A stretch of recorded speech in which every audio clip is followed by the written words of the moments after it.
The earliest mill on the stream of the West Branch of Stow Creek was owned and operated by Thomas Parsons, at least by 1742. The first mill was put across the northern branch. I believe that the dam was located where Mill Pond Road crosses the pond.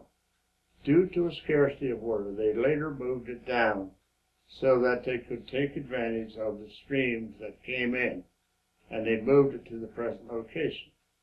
The mill property was sold in the mid-1700s and was bought by the Wood family of Greenwich.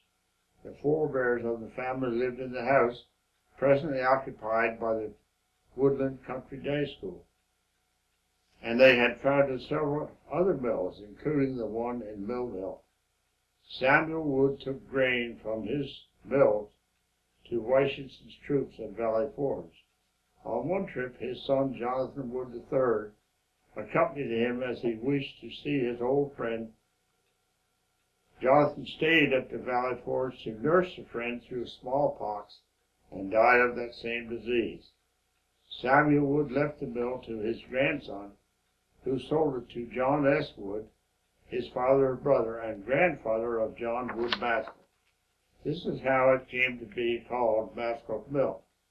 It was operated continuously by the Maskell family or people employed by them until C.C. Heimbach bought it in 1927. John Maskell operated it for about 25 years, and then he turned it over to his son, and during the time that his son had it, they had a huge patriotic gathering over at Maskell Mill, and many people came there enlisted as volunteers in the Civil War. Unfortunately, many of them got tangled up in the Battle of the Wilderness and lost their lives. Because Thomas Maskell felt some sort of an obligation, he did his best to keep the widows and the children in flour and meal and anything else he had at the mill until finally, about 1870, it bankrupted him.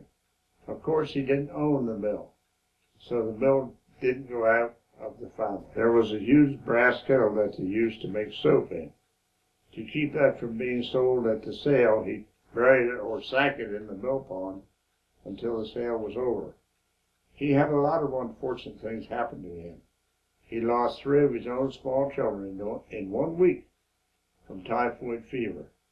His sister Hannah Maskell inherited the mill. My grandfather called her Aunt Hannah, and that's as much as I know about her. But she wound up owning the mill, and from that time on, there was a succession of Franklins that ran it, starting with John Franklin and winding up with Charles Franklin in my time.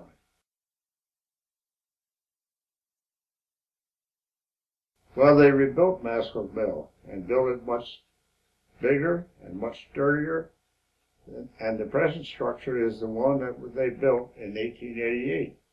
Frank Davis was the contractor, and Shirley Davis was his grandson or great-grandson, a man that I knew. Always been in the construction business. It was a good mill. They had flour machinery on the second floor.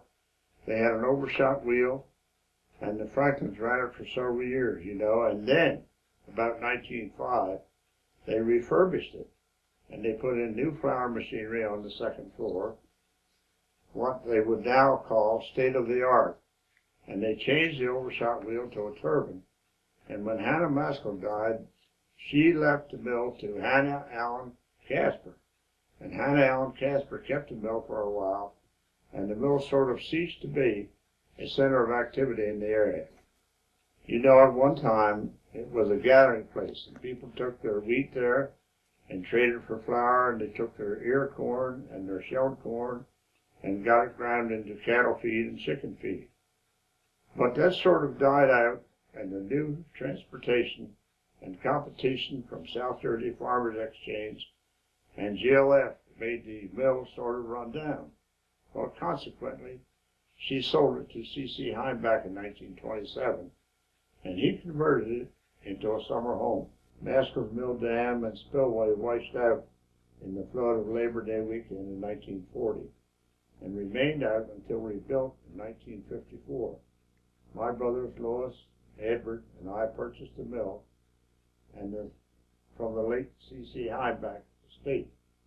We had some humdinger parties there during the time we owned it. Samuel Williams and Brady Berry cooked possum, raccoon, venison, and duck with all the trimmings. We replaced the dam and the spillway in 1954. In 1956, we sold the lake to the state of New Jersey, Division of Fish and Game. In 1958, we auctioned off the mill and the adjoining woodland.